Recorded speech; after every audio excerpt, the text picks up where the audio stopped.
Quarta-feira é dia de falar sobre a reforma da Previdência, com destaque para uma das mudanças hoje mais sugeridas, que é a capitalização. Por isso, aqui comigo no estúdio está o presidente da Comissão de Direito Previdenciário, Regime Geral da OAB, o Jorge Mazera. Muito bom dia, seja bem-vindo aqui ao estúdio do Santa Catarina no Ar.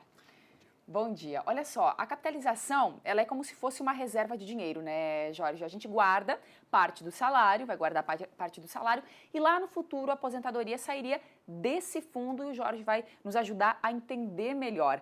Qual seria o valor que teríamos que guardar por mês para essa futura aposentadoria? Bom dia, Vanessa. Bom dia, telespectadores do Santa Catarina no Ar. O valor a PEC não prevê. Isso é um fato interessante. A PEC ela tem uma peculiaridade. Praticamente todos os assuntos ela remete à lei complementar. Essa lei complementar não existe, ela virá, então ela apenas trata uma linha geral na Constituição do que seja esse benefício, aliás, esse novo sistema, né, de capitalização. Quanto a valores que tu perguntasse, para que o telespectador entenda, o que se prevê é que ele terá a responsabilidade, ele, o segurado, terá a responsabilidade de verter essas contribuições, via de regra, um percentual sobre os seus rendimentos. Para quem é empregado, um segurado empregado, é muito fácil de visualizar, é um percentual do seu salário. A pergunta que deve ser feita pelo telespectador é se esse percentual que hoje ele é retido na folha de pagamento, ele recairá a responsabilidade, então, para o segurado, como eu disse, mas também há uma coparticipação do empregador. Então, se ele manter a mesma regra que ele vem pagando, descontando do próprio salário, que é em torno de 11%, ele não terá, no futuro, quando se aposentar, o mesmo rendimento, porque não haverá a coparticipação do empregador. Então, ele precisaria, no mínimo, de um reforço, ou seja, de um aumento nesse percentual que ele vai descontar do próprio salário para verter para essa conta capitalizada dele para fins de aposentadoria futura. E quem é que vai gerenciar, quem é que vai financiar, né, essa aposentadoria, quem vai acompanhar tudo? Bom, a capitalização, diferentemente do regime de repartição que temos hoje, repartição ele é um regime que cada segurado contribui para um fundo único, via de regra o INSS, e esse fundo, então, quem está na atividade contribui para sustentar a aposentadoria de quem está na inatividade, ou seja, já aposentado. Na capitalização é diferente. O segurado é responsável, como eu disse, por essa contribuição, né, por reter esse valor e contribuir para uma conta individualizada, uma conta dele, onde ele vai, ao longo da sua vida contributiva, verter essas contribuições para, ao final, sobre este capital que ele construiu, ter direito a uma aposentadoria. Nesse ponto, é interessante tratar que o governo garante na PEC o valor de um salário mínimo para o segurado, ou seja, as regras da PEC são 20 anos de tempo de contribuição e 62 de idade ou 65, se mulher ou homem, respectivamente. Ao atingir esses requisitos, esses critérios, essa pessoa teria direito a uma aposentação, a aposentar-se, portanto.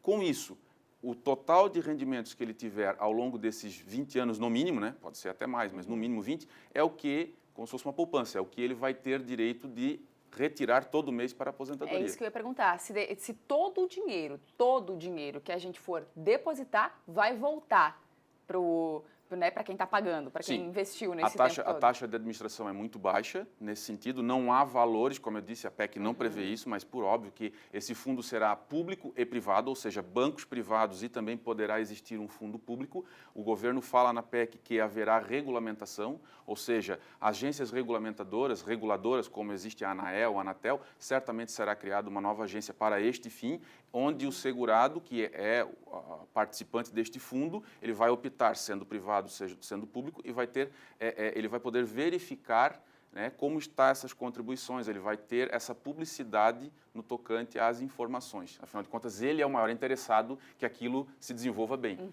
Na sua visão, gostaria que você comentasse um pouquinho das vantagens e também dos pontos negativos.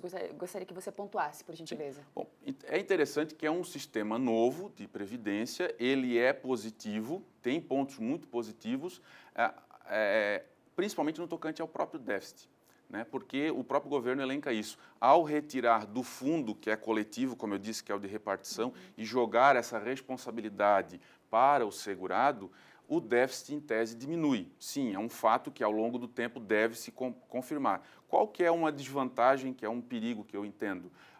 Primeiro, essa responsabilidade ser transferida para o segurado. E o que é o problema disso num futuro não tão distante? Que esse segurado, ele não tenha vertido contribuições suficientes ao longo da sua vida contributiva e ele tenha hoje um rendimento e, quando se aposentar em razão da ausência de contribuições ou deficiência de contribuições, ele não mantém a mesma qualidade de vida com o valor da aposentadoria. Esse exemplo é muito verificado no Chile, que é um país aqui sul-americano. Que não deu certo, né?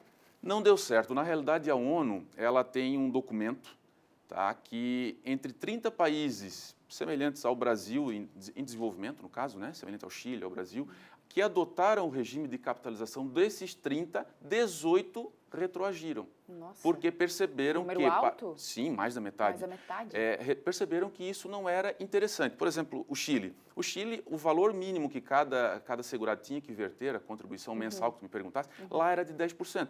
Hoje, no Brasil, 11% é a contribuição média de cada empregado. Certo. Então, eles mantiveram essa média. Perceberam que, isso iniciou lá no Chile em 1981, né? Perceberam hoje que não é suficiente. As pessoas estão com uma dificuldade muito grande, quem está aposentado, de manter a qualidade de vida, que é o que eu comentava antes, em razão dessa carência. Então, a pessoa tinha uma qualidade de vida, vivia com um valor de 10, 15 mil reais e contribuía 10% disso. Ao final, quando ela se aposentou, ela tinha 2, 3 mil reais. Então, quer dizer, tem que se preparar muito, né? E tem que se pensar muito, discutir muito ainda sobre essas questões das mudanças para chegar num consenso, né? Tem que ser bom para todo mundo. Tem que ser bom para todo mundo e o principal, penso que seja fomentar o debate. Quando você vê que o governo restringe as informações, como há 15 dias saiu na grande mídia isso, restringe as informações dos cálculos que ele utilizou para explicar o porquê da reforma, a questão da economia dita de R$1 trilhão, mas não abre isso para a população. Então, o debate, que é o que estamos tentando fazer aqui, eu acho que é o mais importante nesse momento. Tentar entender. E cada um, claro, sempre vai ter gente que vai concordar, também gente que vai discordar, a gente tem que respeitar a opinião de todo mundo, né? Com certeza. Muito obrigada pela sua participação, bom dia para você.